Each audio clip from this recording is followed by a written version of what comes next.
Oke. Assalamualaikum warahmatullahi wabarakatuh. Selamat pagi, selamat siang, atau selamat sore, kapanpun kalian nonton video ini. Jadi kami dari kelompok berapa ya? Kelompok 7 deh kayaknya. Ya, kami akan membahas mengenai Risk Management on Bank Part 1. Jadi presentasi ini dibikin oleh 2 orang, ada saya, Nara, dan ada Ara. Dan untuk selanjutnya mungkin akan dijelaskan oleh Ara.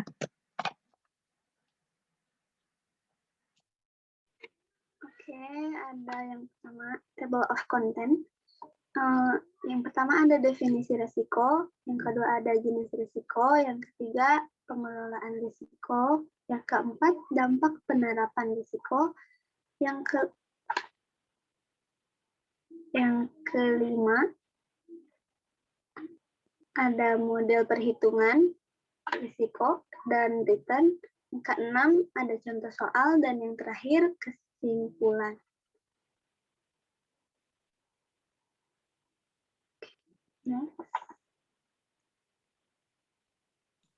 Oke. Yang pertama ada definisi resiko. Menurut Bank Indonesia, resiko itu didefinisikan sebagai potensi kerugian akibat terjadinya suatu peristiwa atau event tertentu, baik yang dapat diperkirakan maupun yang tidak dapat diperkirakan, yang berdampak negatif terhadap pendapatan dan permodalan bank. Terus yang kedua ada jenis-jenis resiko. Ada 4 diantaranya. Yang pertama itu ada resiko kredit. Itu resiko yang timbul akibat kegagalan debitur atau pihak lain dalam memenuhi kewajiban pada bank. Yang kedua ada resiko pasar. Resiko pada posisi neraca dan rekening administratif, termasuk transaksi derivatif, akibat perubahan secara keseluruhan dari kondisi pasar, termasuk resiko perubahan harga option. Yang ketiga ada risiko likuiditas. Resiko akibat ketidakmampuan bank untuk memenuhi kewajiban jatuh waktu dari sumber pendanaan arus kas atau dari aset likuid berkualitas tinggi yang dapat digunakan tanpa mengganggu aktivitas dan kondisi keuangan bank. Dan yang keempat ada risiko operasional. Adalah risiko akibat adanya ketidakcukupan atau tidak berfungsinya proses internal, kesalahan manusia, kegagalan sistem, atau adanya problem eksternal yang mempengaruhi operasional bank.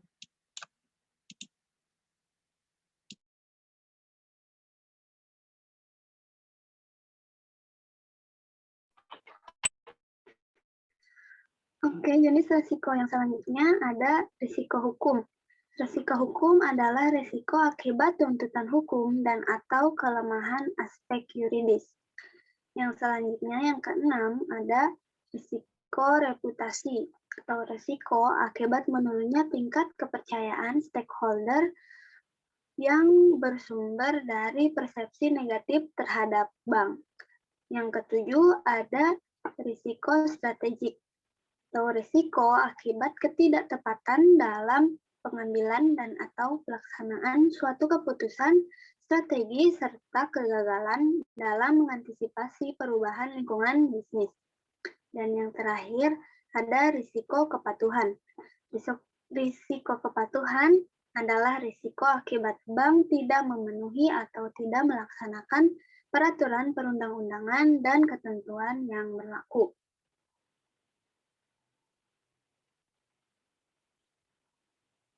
Yang selanjutnya ada pengelolaan risiko pada perbankan di Indonesia. Pengelolaan risiko terdapat 4 jenis ya. Yang pertama ada identifikasi risiko, yang kedua pengukuran risiko, yang ketiga pemantauan risiko, yang keempat pengendalian risiko.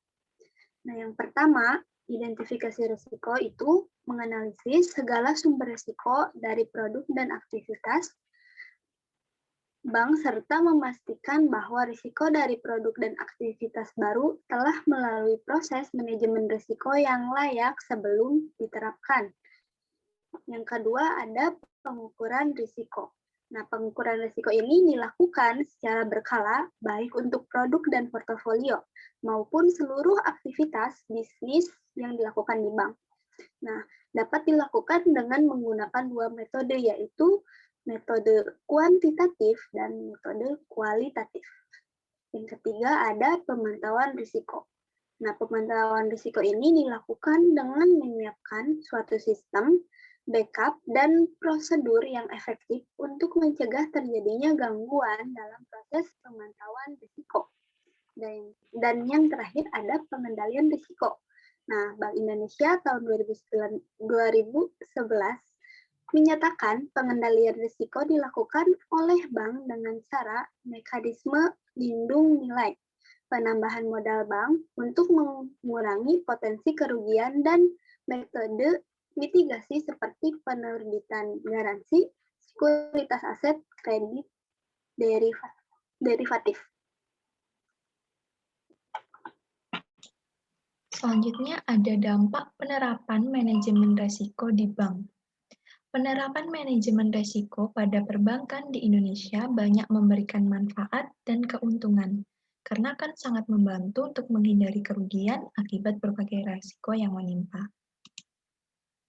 Power and Riser tahun 2002 berpendapat dengan diterapkannya manajemen risiko pada perbankan, maka yang pertama, bank memiliki ketahanan aset yang lebih lama, dan yang kedua, memonitor informasi dengan mudah sehingga mampu memprediksi berbagai kemungkinan seperti kegagalan kredit dan bank dapat menjadi lebih maksimal.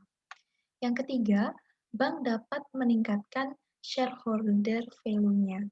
Yang keempat, memberikan gambaran kemungkinan kerugian bank di masa mendatang.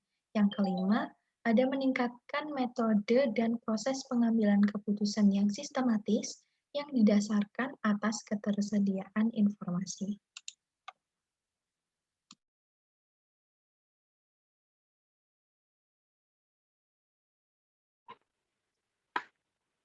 Pembahasan yang selanjutnya ada dampak penerapan manajemen risiko.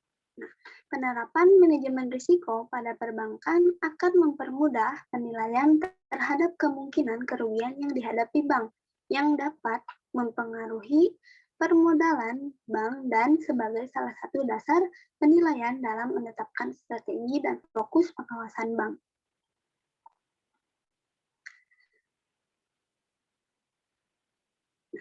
Model perhitungan risiko dan return. Ada dua aspek yang perlu dipertimbangkan oleh manajemen perusahaan dalam pengambilan keputusan keuangan, yaitu tingkat pengembalian atau return dan risiko atau risk. Risiko keuangan yang terjadi karena adanya penggunaan hutang dalam struktur keuangan perusahaan yang mengakibatkan perusahaan harus menanggung beban tetap secara periodik berupa beban bunga.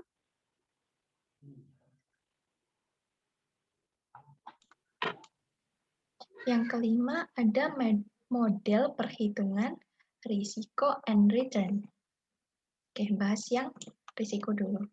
Risiko dapat diartikan sebagai suatu keadaan yang dihadapi seseorang atau perusahaan di mana terdapat kemungkinan yang merugikan.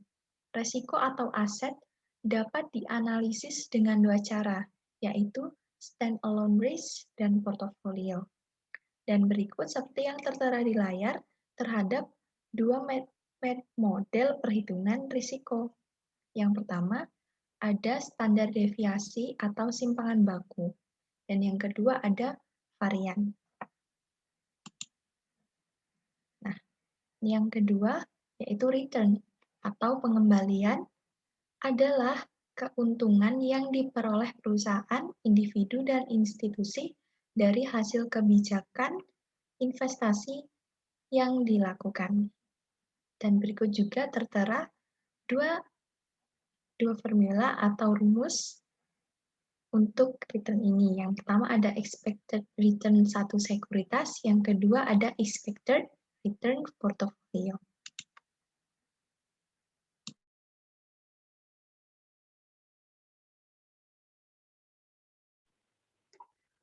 Model yang digunakan dalam risiko dan return. Yang pertama ada CAPM atau Capital Asset Pricing Model.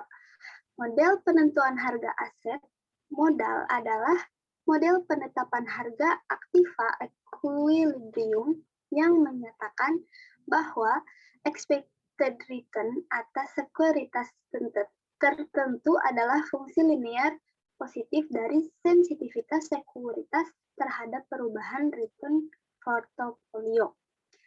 CAPM menjelaskan hubungan antara return dengan beta. Beta menunjukkan hubungan atau gerakan antara saham dan pasarnya atau saham secara keseluruhan. Besarnya resiko perusahaan ditentukan oleh beta. Nah, selanjutnya ada jika beta lebih besar daripada 1 menunjukkan harga saham perusahaan lebih mudah berubah dibandingkan indeks pasar. Nah, hal ini menunjukkan bahwa kondisi saham menjadi lebih berisiko. Artinya, jika saat terjadi perubahan pasar 1%, maka pada saham X akan mengalami perubahan lebih besar dari 1%. Nah, jika beta lebih kecil daripada 1, menunjukkan tidak terjadinya kondisi yang mudah berubah berdasarkan kondisi pasar. Dan yang terakhir, beta sama dengan 1 menunjukkan bahwa kondisinya sama dengan indeks pasar.